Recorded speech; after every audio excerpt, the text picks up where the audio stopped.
कि बुरे लोग ज्यादा हैं, लेकिन ये हालात इसलिए हैं कि अच्छे लोग चुप हैं। इसलिए आप लोगों का फर्ज बनता है, आप लोगों का कर्तव्य बनता है कि अपने हक की लड़ाई में आप लोग कदम से कदम मिला करके हमारा साथ दें, ताकि हम लोग इस तानाशाही रवैये के विरुद्ध मजबूती के साथ आवाज उठा सकें। और इन लोगों की जो सोच है कि इन युवाओं की आवाज को दबा देंगे, तो मैं एक छोटा सा उदाहरण देके बताना चाहूंगा कि चाहे अन्ना हजारे के द्वारा जन लोकपाल आंदोलन की बात कर ली जाए और चाहे दिल्ली के अंदर निर्भया के साथ हुए उस कुकृत्य की बात कर ली जाए, समूचे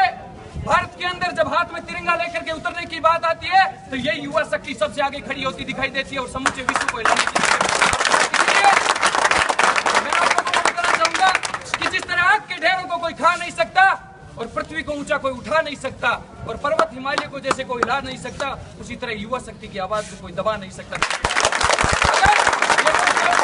कि हम लोग लाठियों के दम पर या अनेक ऐसे लालच या प्रलोभन के दम पर युवाओं की आवाज को दबा देंगे, उनकी आवाज को मिटा देंगे, तो ये इन लोगों का भ्रम है। मैं बताना चाहूंगा, आप लोगों ने अगर ऐसी 1% भी कोशिश की तो मैं आप लोगों से वादा करता हूं कि चाहे हमें इंच इंच तक कटना पड़े, लेकिन प्रत्येक छात्र को यहाँ पे प्रवेश दिला के रहेंगे, अगर आप लोग इसी मजबूती के साथ हमारे साथ खड़े रहे।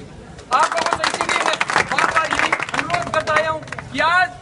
छात्र इतना जागरूक नहीं है। आज प्रवेश की बात कर रहे हैं, हम लोग देख रहे हैं कि इस समय मेरिट की बात कर लें तो राजकीय डूंगर महाविद्यालय बीकानेर संभाग का सबसे बड़ा महाविद्यालय है। इसलिए गांव से निकलने वाला प्रत्येक युवा ये सोच कर आता है कि संभाग के सबसे बड़े महाविद्यालय में मैं प्रवेश लेने जा रहा हूँ, वहां अच्छा शिक्षा का माहौल होगा और अच्छी पढ़ाई होगी वहां पर, क्योंकि गाँव के अंदर ऐसी अनेक तकनीकी खामियों के कारण अच्छी शिक्षा प्राप्त नहीं कर पाते हैं छात्र, लेकिन वो चाहते हैं कि संभाग के सबसे बड़े महाविद्यालय में हम प्रवेश लेंगे तो अच्छी शिक्षा मिलेगी हमें वहां पर। लेकिन धनाढ़ लोगों के बच्चे अच्छी कोचिंग करते हैं और अच्छी बड़ी बड़ी स्कूलों में पढ़ते हैं, इसलिए उनके प्रतिशत भी ज्यादा आते हैं और उन लोगों के प्रवेश हो जाते हैं। और एक गांव का बेटा, एक मजदूर का बेटा, एक किसान का बेटा, एक दलित का बेटा और एक पीड़ित का बेटा प्रवेश से वंचित रह जाता है और वो लोग गुहार लेके हमारे पास आते हैं। लेकिन जब हम लोग आप लोगों को सूचना देते हैं कि आप लोग भी मजबूती के साथ हमारा साथ दीजिए, तो आप लोग थोड़े कमजोर पड़ जाते हैं, इसलिए हमारा हौसला टूट जाता है। दोस्तों, हम लोग पैसे से संपन्न नहीं है, हम लोग सिर्फ और सिर्फ आपकी ताकत के दम पर लड़ाई लड़ रहे हैं और हम चाहते हैं कि राजस्थान के प्रत्येक युवा को उसका हक मिलना चाहिए।